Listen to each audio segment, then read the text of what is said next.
انشاءاللہ جیسے جیسے آپ کی آواز اور صدر مملکت ڈاکٹر عارف الوی کا کہنا ہے کہ کشمیر پر صرف کشمیریوں کا حق ہے۔ پاکستان کے عوام اور حکومت کشمیری عوام سے یکجہتی کا اظہار کرتے ہیں۔ یوم یکجہتی کشمیر کے موقع پر صدر ڈاکٹر عارف الوی نے قانون ساز اسمبلی سے خطاب کرتے ہوئے ہندوستان سے 8 مطالبات کیے ہیں، جن میں مطالبہ کیا گیا ہے کہ تمام سیاسی قیدیوں کو بھارت رہا کرے، اظہار رائے کی آزادی دی جائے تاکہ لوگ اپنی بات کہہ سکیں، نہتے کشمیری عوام پر آتشیں اور اسلحے کا استعمال بند کیا جائے۔ بیلٹ گن کا استعمال انتہائی وحشیانہ کیفیت ہے، اس پر فوری پابندی عائد کی جائے۔ چیلنج کرتا ہوں کیونکہ ہندوستان اپنے کسی شہر اور صوبے میں بیلٹ گن کا استعمال نہیں کر سکتا، تو کشمیر پر بھی اس پر پابندی عائد کی جائے۔ انہوں نے یہ بھی مطالبہ کیا کہ جارحانہ کارلے قوانین واپس لیے جائیں اور مقبوضہ کشمیر کی قیادت کو بیرون ملک سفر کی اجازت کھلی دی جائے تاکہ وہ اپنا مقدمہ باہر بیان کر سکیں۔ صدر مملکت کا مطالبے میں یہ بھی کہنا تھا کہ انسانی حقوق کے عالمی مبصرین کے لیے راستے کھولے جائیں تاکہ وہ جا کر خود دیکھ سکیں،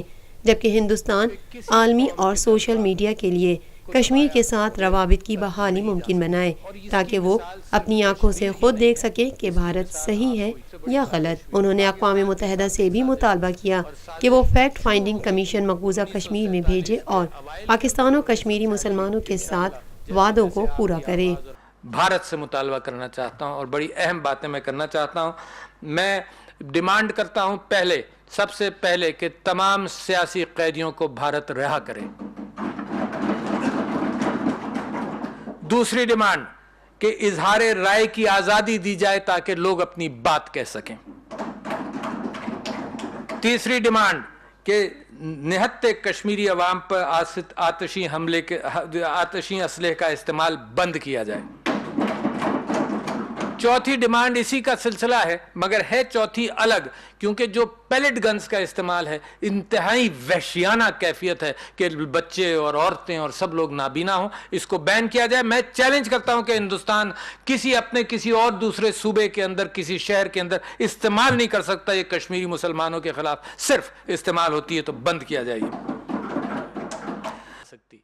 میں سمجھتا ہوں کہ کسی قوم کے جذبات کو دبایا۔ پاکستان میں پہلی مرتبہ حالات حاضرہ کے مختصر مگر جامع پروگرامز، خبروں، تبصروں کے علاوہ دیگر سماجی، تجارتی، ثقافتی، تفریحی، معلوماتی، مذہبی، تعلیمی، صحت اور بچوں کے پروگرامز صرف TNN TV پر۔